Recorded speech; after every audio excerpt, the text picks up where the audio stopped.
might think. 195. Just pivoted. What happens when three military crises erupt simultaneously, and no single power is capable of extinguishing them all? In 2026, the world is not heading toward war. The world is already at war. It's just that not everyone realizes it yet. I'm going to take you inside the three hottest conflict zones on the planet. And I'm going to show you how newly emerging military technologies are redrawing the boundaries of global power.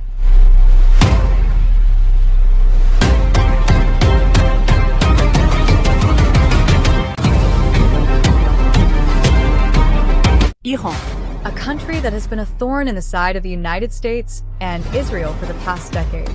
But in 2026, the situation is different, much more different.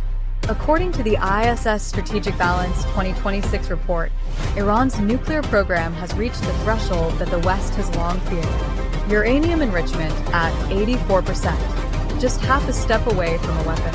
But what is even more concerning is not the nuclear bomb itself. It is Iran's fleet of drones and ballistic missiles.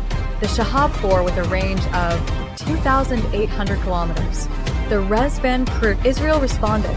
Operation Shadow Shield, a joint precision strike with the United States that destroyed 60% of the Fordow centrifuge facilities in March 2026, triggered an unexpected retaliation. Iran launched 340 drones and missiles in a single night. Most were intercepted, but a small portion penetrated the defenses, and that was enough to send a message. Iran's military power may not match that of the United States or enough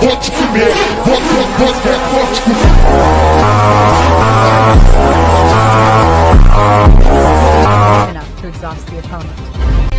it was designed to counter a wide variety of threats.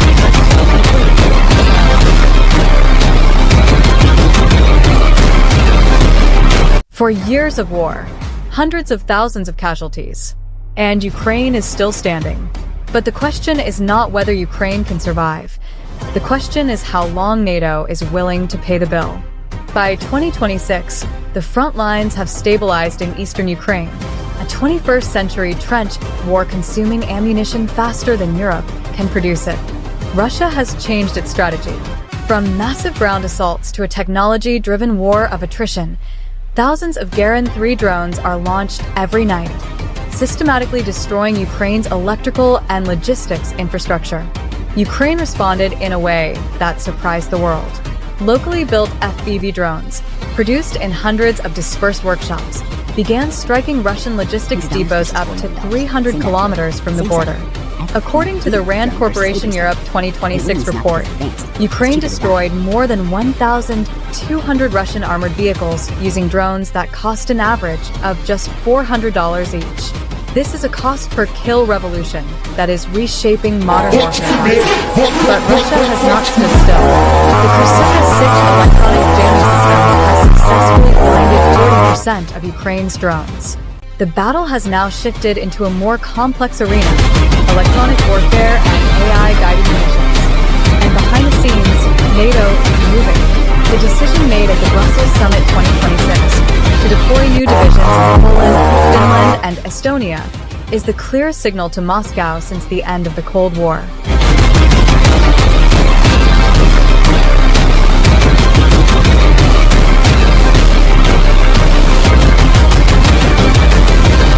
But above all these conflicts, there is one factor that will shape the future more than any other, and that is technology.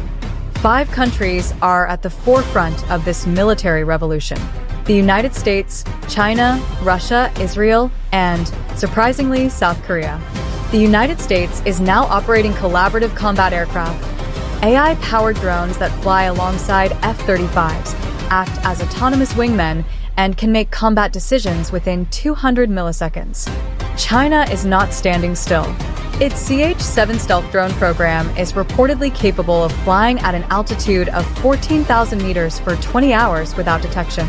Even more concerning is the DF-27 hypersonic system, capable of reaching Guam in just 14 minutes. Russia, despite leading in hypersonic technology with systems such as Kinzhal and Zircon, faces mass production challenges. Western sanctions have cut off access to high-precision semiconductor chips. They continue to innovate, but at a slower pace. Israel is the wild card. Iron Beam, the world's first fully operational airborne laser defense system, can intercept drones at a cost of just $3.50 per shot.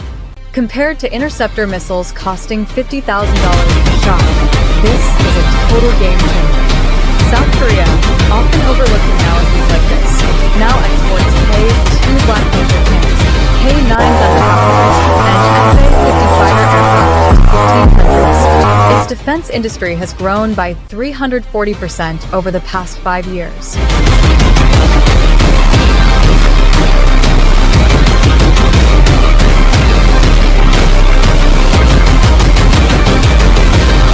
If a full-scale conflict between major powers broke out today, who would win? The answer is not as simple as you might think. According to the Global Military Power Index 2026 released by the Stockholm International Peace Research Institute, the United States remains number one, with a defense budget of $886 billion, 11 carrier battle groups, and 800 military bases across 70 countries. But China is closing the gap faster than anyone predicted. In 10 years, its navy has expanded from 250 ships to 395, making the plan the largest naval force in the world by number of vessels. Russia, despite suffering heavy losses in Ukraine, still maintains the world's largest nuclear arsenal, 5,889 warheads. This is the trump card that prevents any nation from pushing too hard. India has quietly moved into a higher tier, with an $80 billion defense budget and a modernization program that simultaneously integrates American, Russian, and domestic technologies. Its position as Asia's pivotal power is becoming increasingly solid.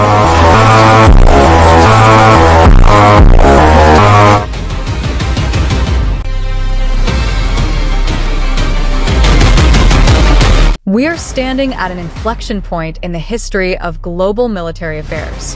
3 active conflict fronts, technology evolving faster than doctrine, and major powers testing each other's limits without anyone daring to cross the final line. The question is no longer whether the world order will change. The question is, who will define that new order? And are we as a nation, as a region, ready to face a world that is being redesigned by artillery, algorithms, and geopolitical ambition?